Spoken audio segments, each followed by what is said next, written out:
Good morning, crime community. I'm here to read out another story by Edgar Allan Poe. It's called Morella. With a feeling of deep yet most singular affection, I regarded my friend Morella. Thrown by accident into society many years ago, my soul from our first meeting burned with fires it had never known before. But fires were not of Eros, and bitter and tormenting to my spirit with a gradual conviction that I could no more define their unusual meaning or regulate their vague intensity. Yet we met, and fate bound us together at the altar, and I never spoke of passion nor thought of love. She, however, was shunned society, and attaching herself to me alone rendered me happy. It is a happiness to wonder, it is a happiness to dream. Morella's erudition was profound. As I hoped to live, her talents were of no common order, her powers of mind were gigantic. I felt this, and in many matters became her pupil. I soon, however, found that perhaps on account of her Pressburg education, she placed before me a number of those mystical writings, which are usually considered the mere dross of early German literature. These, for what reason I could not imagine, were her favorite and constant study, and that in the process of time they became my own. And I should be attributed to the simple but effectual influence of habit and example. In all this, if I err not, my reason had little to do. My convictions, or I forgot myself, were in no matter accepted upon by my ideal, nor was any tincture of the mysticism which I read to be discovered. Unless I am greatly mistaken either in my deeds or in my thoughts. Persuaded by this, I abandoned myself implicitly to the guidance of my wife and entered with an unflinching heart into the intricacies of her studies.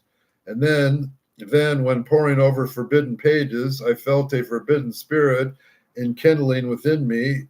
Would Morella place her hand upon my own and rake up from the ashes of a dead philosophy some low singular words whose strange meaning burned themselves upon my memory?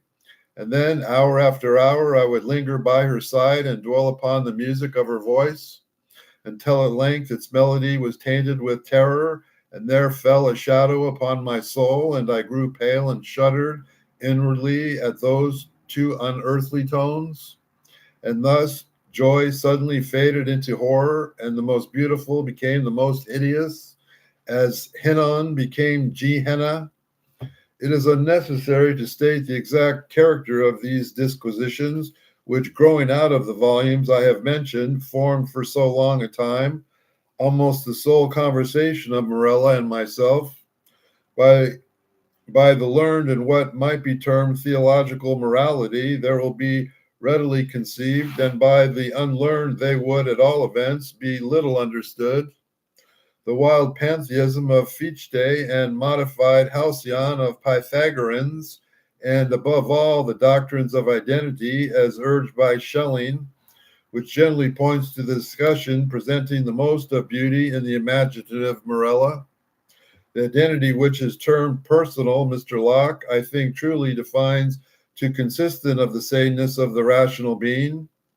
And since by person we understand an intelligent essence having reason, and since there is a consciousness which always accompanies thinking, and this which makes us all to be that which we call ourselves, thereby distinguishing us from other beings that think and giving us our personal identity, but the principium individualitonis, the notion of identity, which at death is or are not lost forever, was to me at all times a consideration of intense interest, no more than the perplexing and exciting nature of its consequences than the marked and agitated manner in which Morella mentioned them. But indeed, the time has now arrived when the mysteries of my wife's manner oppressed me as a spell. I no longer bear the touch of her wan fingers, nor the low tone of her musical language, nor the luster of her melancholy eyes. And she knew all this, but did not upbraid. She seemed conscious of my weakness of folly, and smiling called it fate. She seemed also conscious of a cause to me unknown for the gradual alienation of my regard, and she gave no hint or token of its nature. Yet she was a woman and pined away daily. In time, the crimson spot steadily settled steadily upon the cheek, and the blue veins upon the pale forehead became prominent. And one instant my nature melted into pity, but in the next I met the glance of her meaning eyes, and then my soul sickened and became giddy with the giddiness of one who gazes down into some dreary and unfathomable abyss. Shall I then say that I longed with an earnest and consuming desire for the moment of Morella's decease? I did, but the fragile spirit clung to its tenement of clay for many days, for many weeks and irksome months, until my tortured nerves obtained the mastery over my mind, and I grew furious through delay, and with which the heart of a fiend cursed the days and the hours and the bitter moments, which seemed to be lengthened and lengthened in her gentle life declined, like shadows in the dying of the day. But one autumnal evening, when the winds lay still in heaven, Morella called me to her bedside. There was a dim mist over all the earth, and the warm glow upon the waters, and amid the rich October leaves of the forest, a rainbow from a firmament had surely fallen.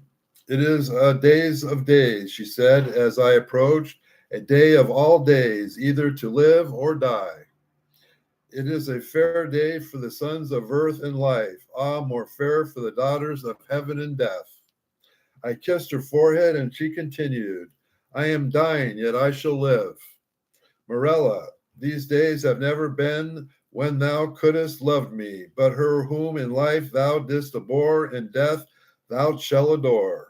Morella, I repeated that I am dying, but within me is a pledge that affection of how little, which thou didst feel for Morella, and when my spirit departs, shall the child live, thy child and mine, Morella's, when the days shall be days of sorrow, that sorrow which is the most lasting of impressions, as the cypress is the most enduring of trees.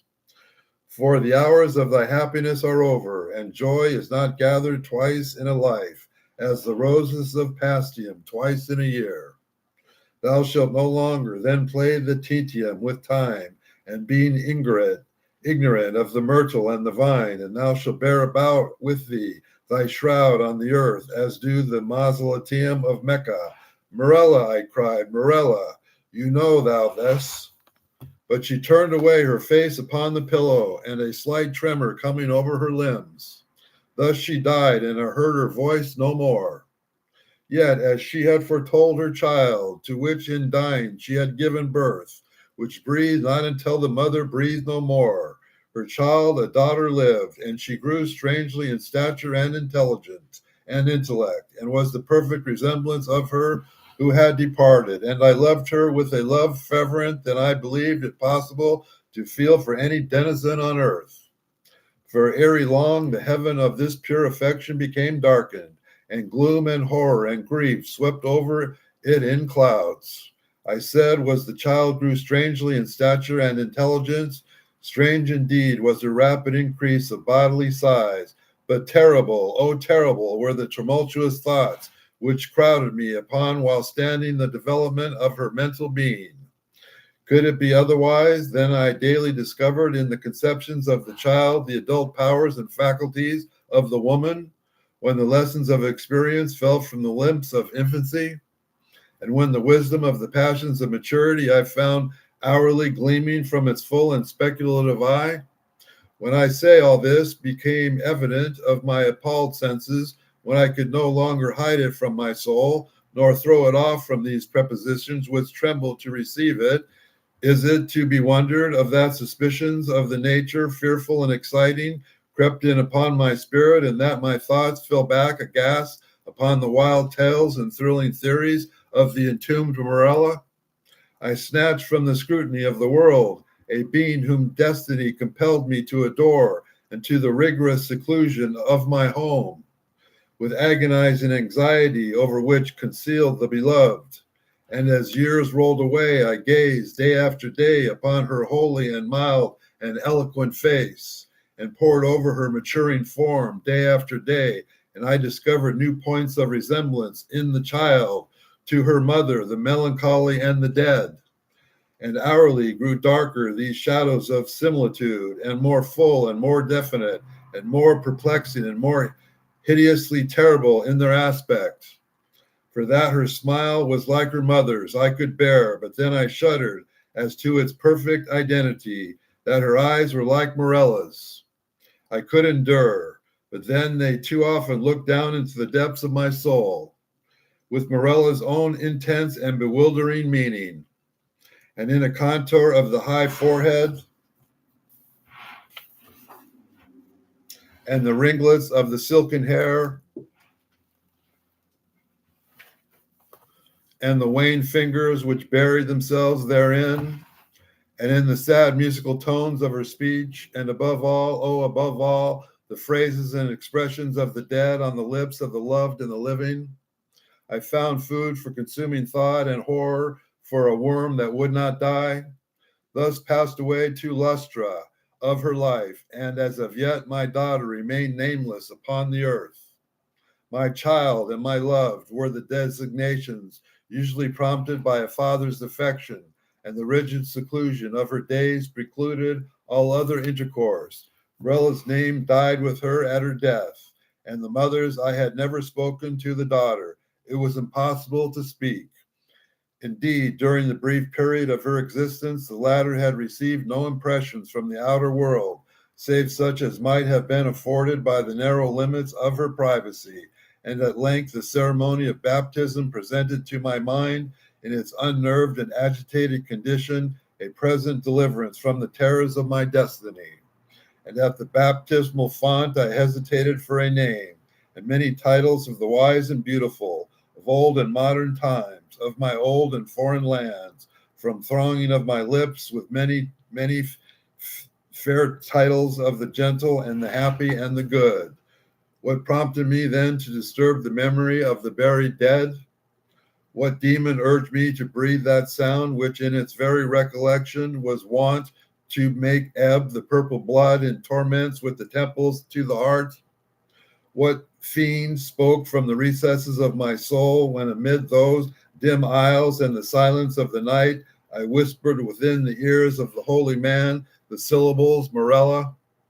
What more than fiend convulsed the features of the child and overspread them with hues of death, and starting at that scarcely audible sound, she turned her glassy eyes from the earth to heaven, and falling prostrate on the black slabs of our ancestral vault, responded, I am here. Distinct, coldly, calmly distinct, fell those few simple sounds within my ear, and thence, like molten lead, rolled hissingly up into my brain. Years may pass away, but the memory of that epoch never. Nor was I indeed ignorant of the flowers and the vine, but the hemlock and the cypress overshadowed me night and day. But I kept reckoning of time or place, and the stars of my fate faded from heaven, and therefore the earth grew dark, and it passed by me like flitting shadows. And among them all I beheld only Morella. The winds of the firmament breathed but one sound within my ears, and the ripples upon the sea murmured evermore, Morella. And she died, and with my own hands I bore her to the tomb, and I laughed with a long and bitter laugh, as I found no traces of the first in the charnel, and where I laid the second, Morella. That is the end of the mother and child story. And we say thanks to anyone who enjoys this stream, and God bless you for bless the children, and have a nice day.